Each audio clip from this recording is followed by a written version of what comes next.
Mico-leão preto é um pequeno primata que vive somente na Mata Atlântica do estado de São Paulo. Ele é um animal que se alimenta principalmente de frutos, insetos e pequenos vertebrados. Pelo fato dele se alimentar dessas frutas, ingerir as sementes e essas sementes ainda assim estarem viáveis à germinação, e por ser um animal que se locomove bastante na floresta, numa grande área, ele é considerado um bom dispersor de sementes. Então ele tem um papel de auxiliar nessa regeneração natural das florestas, nessa manutenção das florestas.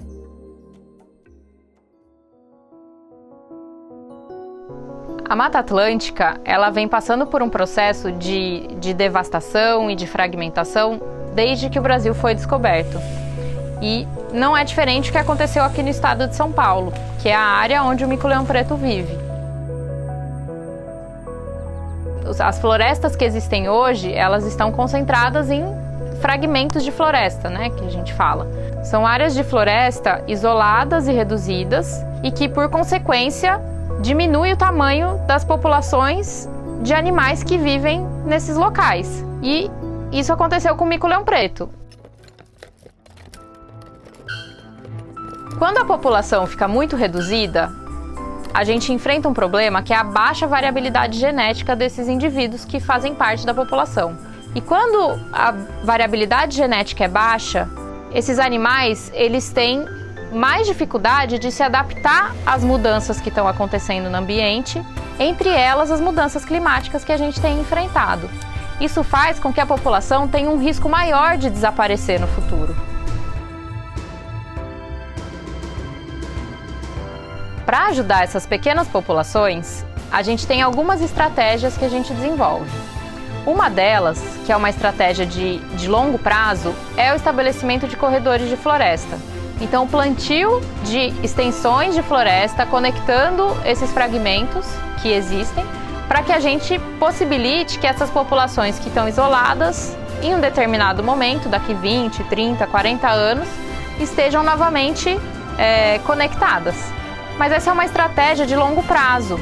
Então, se a gente esperar 3 décadas para que essa população possa ter uma área e aumentar de tamanho, provavelmente essa população vai desaparecer. Nesse meio tempo, a gente trabalha com outras estratégias, como, por exemplo, o manejo de populações. Uma das formas da gente manejar a população é através da translocação, que consiste na retirada de grupos de uma população e movimentação desse grupo para uma outra população que esteja precisando de uma suplementação. Nesses trabalhos, a gente identificou que uma população específica que vive num fragmento de floresta na Fazenda San Maria, que precisava de uma ajuda urgente, dessa suplementação urgente. Ao longo desses últimos 10 anos, a gente observou um declínio dessa população. E por isso, a gente escolheu essa população para passar por essa ação de manejo, por essa translocação. E dentre as possíveis populações que poderiam atuar como população fonte, a gente encontrou que a população do Parque Estadual do Morro do Diabo é a que se mostrou mais adequada, por ser uma população considerada viável e que tem essa capacidade de se recuperar com a retirada de 1 ou 2 grupos, que significa aí menos de 0,1% da população total.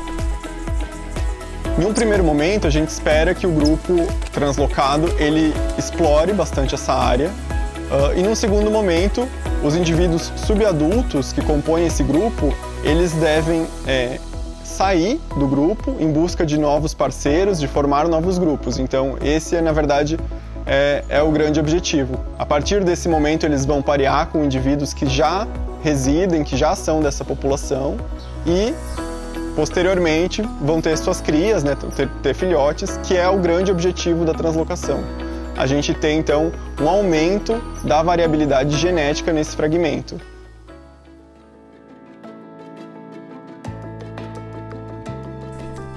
Então a gente começa inicialmente, lógico, identificando qual vai ser esse grupo que vai ser translocado. E a partir do momento que a gente identifica que é um grupo que tem compatibilidade genética, a gente começa outros tipos de monitoramento. Então a gente captura esse grupo, avalia a saúde desse grupo. Depois a gente começa a acompanhar esse grupo mensalmente, ao longo de 6 meses, para a gente entender como que esse grupo vive. Esses parâmetros que a gente avalia antes, eles vão ser os que a gente vai utilizar para avaliar o sucesso do nosso manejo.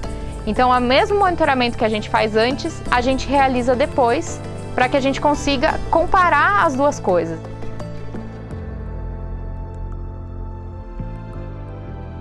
A captura do mico-leão preto normalmente é feita no interior de ocos de árvores. Eles, todo dia à noite, né, o grupo inteiro ele entra no oco de uma árvore e fica ali até a manhã seguinte. Então, o que nós fazemos é a gente segue esse grupo ao longo do dia, espera o anoitecer quando eles entram nesses ocos e aí sim, no dia seguinte, bem cedo, antes do sol nascer, é realizada a captura.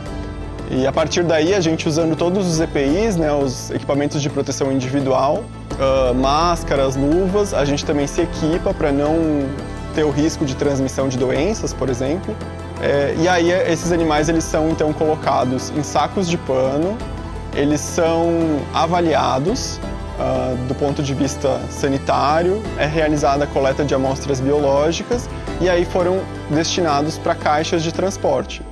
E aí sim a gente colocou esses animais então num carro, fez uma viagem de torno de 45 minutos até o local de destino onde foi realizada a soltura. Em geral, um dos desafios que podem ser encontrados pelos animais que são translocados é para a obtenção de alimento, porque eles estão sendo soltos em uma nova área e eles ainda não conhecem exatamente os pontos de alimentação. Então, para reduzir esse problema, nós optamos por realizar a translocação justamente na estação onde há maior disponibilidade de recursos alimentares e dessa forma isso facilita o período de adaptação dos animais nessa nova área.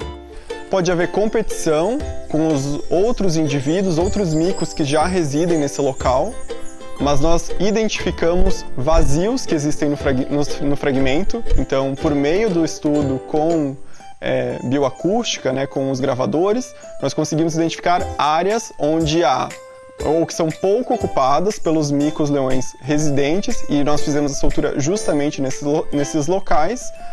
E a gente sabe também que são locais que têm uma adequada disponibilidade de recursos alimentares, porque foi feito todo um trabalho de avaliação da vegetação, da qualidade do habitat nesse fragmento. A terceira etapa é justamente o monitoramento pós-translocação, em que a gente vai acompanhar esse grupo da mesma forma que a gente acompanhou no período pré-translocação. Então, passa o dia com esses animais, acompanhando como eles estão se alimentando, por onde eles estão se locomovendo e coletando todos esses dados. O monitoramento pós-translocação, ele dura 2 anos, então a gente vai mensalmente acompanhar esses grupos ao longo de 2 anos para coletar esses dados e realmente avaliar como que esse animal se adaptou a essa nova área. Dentro desse monitoramento, a gente também tem o monitoramento de saúde, né? Então, de 6 em 6 meses a gente faz a recaptura desses grupos para coletar as amostras biológicas que vão nos permitir avaliar a saúde desses indivíduos e também fazemos o monitoramento genético. Só que esse monitoramento genético, ele é feito após um período mais longo. Então, após 5 anos, a gente vai retornar para essa área, capturar esses grupos novamente, capturar outros indivíduos que possam ter surgido de novos grupos para ver como que se deu essa questão da mistura genética desses indivíduos.